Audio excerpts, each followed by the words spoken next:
नमस्कार।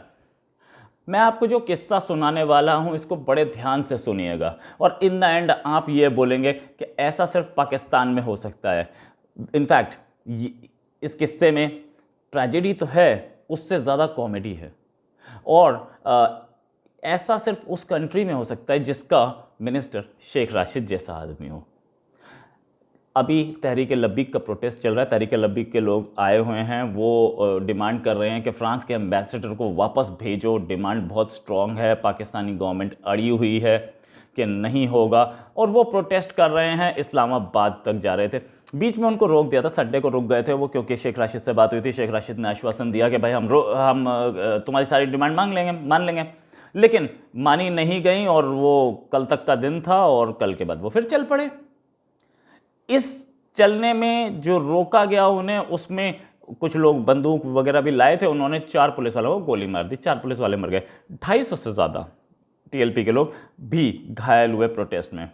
Armed activist इसमें हैं, बैंड ग्रुप है, बैंड ग्रुप पे क्रैकडाउन नहीं कर पा रहा पाकिस्तान, और आर्म्ड लोग हैं जो कि बंदूक लेके आए हैं, वो पुलिस वालों को गोली मार रहे हैं। ये हो रहा है, एंटी ब्लास्फेमी डेमोन्स्ट्रेशन है ये। फ्रांस में कोई कार्टून दिखाए गए, उसके बाद यहां प्रोटेस्ट हो रहा है। गलती प्राइम मिनिस्टर इमरान खान की है, साफ, इसमें कोई शक नहीं है।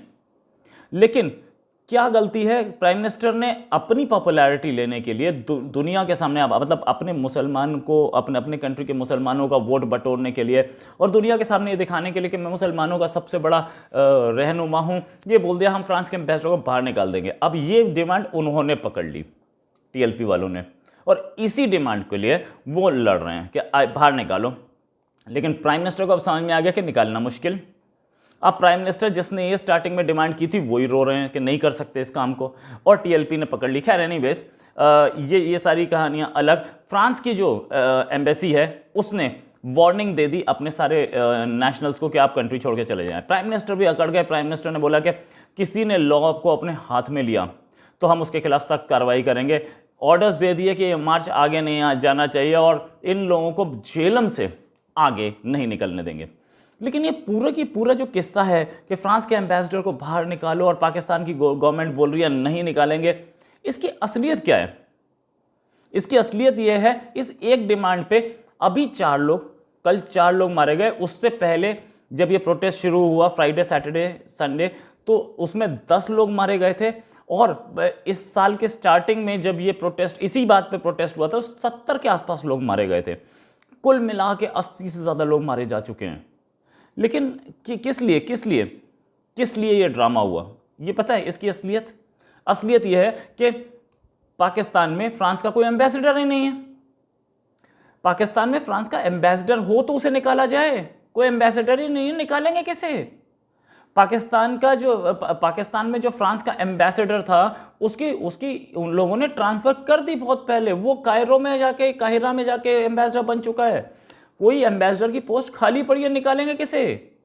और इमरान खान किसे निकाले? XYZ एक नाम तो बताएं कि इसे निकाल दो। कोई एम्बेसडर हो उसे निकाला जा सकता है ना। या ऐसा भी हो सकता है कि दिल्ली में प्रोटेस्ट हो कि राजा अकबर को फांसी पर लटका दो जो पहले मर चुका। ये तो वही हो रहा है। एम्बेसडर जो उनके थे, और इस पूरे एम्बेसडर जो थे वो कायरा जा चुके हैं, कायरा उनकी पोस्टिंग हो चुकी है, वो चार्ज संभाल चुके हैं। अच्छा, एक और मजे की बात इस केस में, वो बात यह है कि फ्रांस में इस पूरे किस्से पे एक किलिंग हुई है, पाकिस्तान में 80 से ज्यादा हुई। अरे किस्सा उसके कंट्री में कार्टून दिखाए गए और उस पर आपके कंट्री में खून खराबा हो रहा है। ये बहुत बढ़िया। तो आप क्या पूरे वर्ल्ड के किस्से आप अपने कंट्री में खून खराबा करते रहेंगे? अब पाकिस्तानी ही पाकिस्तानी को मार रहा है इसमें। वो फ्रांस में एक क्रिश्चियन टीचर था जिसने कार्टून दिखाए, उस पर किसी एक मुस्लिम जो कि पाकिस्तानी भी नहीं था, उसने जाके उस टीचर का मर्डर कर दिया। उसके बाद वो कार्टून्स वो बिल्डिंग्स पे दिखाए गए और एक ने छापा। इस पर इमरान खान ने बोल दिया कि नहीं, निकालो बाहर। अरे निकालो बाहर तो मैंने आपकी बात मान ली, वो तो आपने बोला, गलती में बोला, इमरान खान मान गए। लेकिन इस पर आप अपने कंट्री में क्या कर रहे हो? अब तो पाकिस्तान में पाकिस्तानी मुसलमान को मार रहा है। क्यों? क्योंकि कार्टून वहां फ्रांस में छप गया। यार इससे बड़ी कॉमेडी तो मैंने आज तक देखी नहीं है यार। फ्रांस का एम्बेसडर कोई नहीं और आप बोल रहे हो उसे निकाल दो, और वहां पे किसी दूसरे के कंट्री में हुआ, आप पाकिस्तानी आपस में एक दूसरे को मार रहे हो। ऐसे ये कॉमेडी कहीं देखी है आपने? आज तक देखी है? सिर्फ पाकिस्तान में हो सकता है।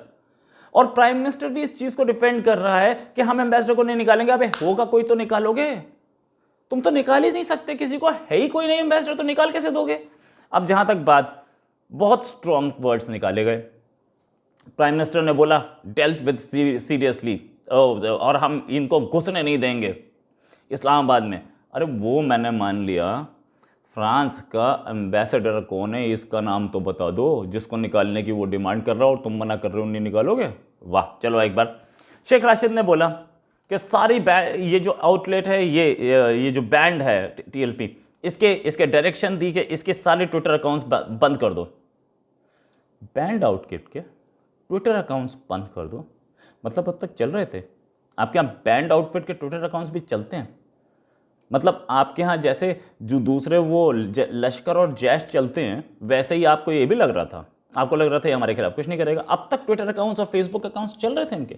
बहुत बढ़िया कंट्री यार पाकिस्तान, इससे बढ़िया कंट्री तो देखना मुश्किल है। चलो एनीवेज, रेलवेज ने अपनी सारी ट्रेन्स को डाइवर्ट कर दिया है। अब वो उस रास्ते से, रावलपिंडी के रास्ते से या लाहौर के रास्ते से नहीं जा रही, और लाहौरपिंडी राहौल के रास्ते में जो भी है वो सारे के सारे में वो कंटेनर्स लगा दिए गए हैं कि आगे ना जा पाएँ।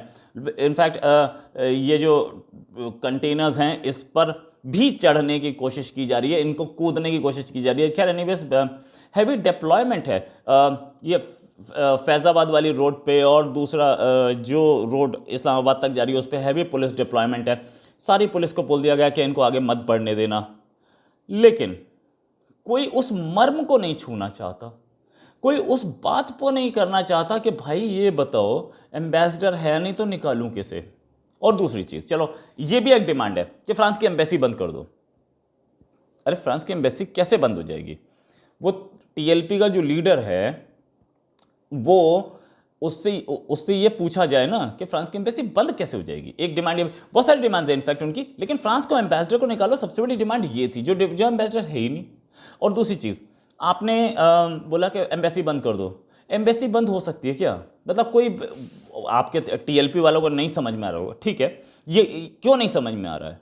क्योंकि ये मदरसा एजुकेशन आप ही ने तो प्रमोट की थी, क्या पाकिस्तान ने नहीं प्रमोट की थी? क्या ये जनरल जिया के टाइम पे उन आर्मी ऑफिसर्स को प्रमोशन नहीं दी जाती थी जो कि 5 बार नमाज पढ़ते थे? तो वो 5 बार नमाज पढ़ेंगे तो वो आर्मी के ऑफिसर्स क्या कराएंगे? वो मदरसे को सपोर्ट करेंगे। वो उन्हें अगर जनरल बनना है तो वो 5 नहीं 7 बार पढ़ेगा। लेकिन वो फील्ड में या आर्मी के हुनर लेने से ज़्यादा नमाज पढ़ने पे ज़्यादा दिमाग लगाएगा, कुरान पढ़ने पे ज़्यादा दिमाग लगाएगा। ये तभी से शुरू हुआ और उसको हर सक्सेसिव प्राइम मिनिस्टर उसको बढ़ावा देता चला गया। तो ये मदरसा छाप लोग आप ही ने तो पढ़ाए थे, आप ही ने इन मदरसा वाले लोगों को इतना प्रमोट किया कि आज उन्हें ये नहीं पता कि किसी फॉरेन कंट्री की एम्बेसी को बंद करने का मतलब क्या होता है। चलो आपने फ्रांस के एम्बेसडर को बाद कोई आ गया वहाँ से, बहरहाल तो अभी आने वाला नहीं है।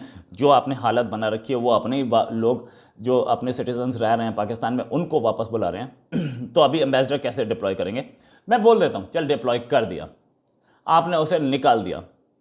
आपके पास जो सबमरीन्स हैं, मतलब जो नेवी की पनडुब्बियाँ हैं, वो भी तो फ्रांस की हैं, वापस कर दोगे? वो कर दो, हम भी देख लेते हैं कितनी हिम्मत है। वो आपको इंडिया से लड़ने के लिए चाहिए, है ना? तो आप वो ने तो वापस नहीं करोगे, वो आपको चाहिए। ये कौन सा सेलेक्टिव इस्लाम है? आपको टीएलपी की ये भी डिमांड होनी चाहिए थी कि फ्रांस की जो सबमरीन से वापस कर दो, हमें फ्रांस का कोई इक्विपमेंट नहीं चाहिए, कि उधर आप नहीं रखेंगे, उधर आपकी डिफेंस पावर आ जाती है, उधर आर्मी बीच में आ जाती है, नेवी आ जाती है, गोली मार देगी आर्मी। टीएलपी को एक बार में बता देगी कि कैसे कैसे सबमरीन यूज़ होती है और कैसे प्रोटेस्ट होता है। यहाँ आर्मी खुद अभी तक रिएक्शन नहीं दिया है इस पर। खैर इनफैक्ट आर्मी का काम भी नहीं है, लेकिन आर्मी कितने सारे ऐसे काम करती है पाकिस्तान में जो उसके काम नहीं होते। तो इस पर आर्मी का रिएक्शन क्यों नहीं आया अब तक? शायद आर्मी भी चाह रही है कि इमरान खान बदनाम हो, इमरान खान के सामने वायलेंस हो और इमरान खान संभले, हम इमरान खान का तख्ता पलट कर दें।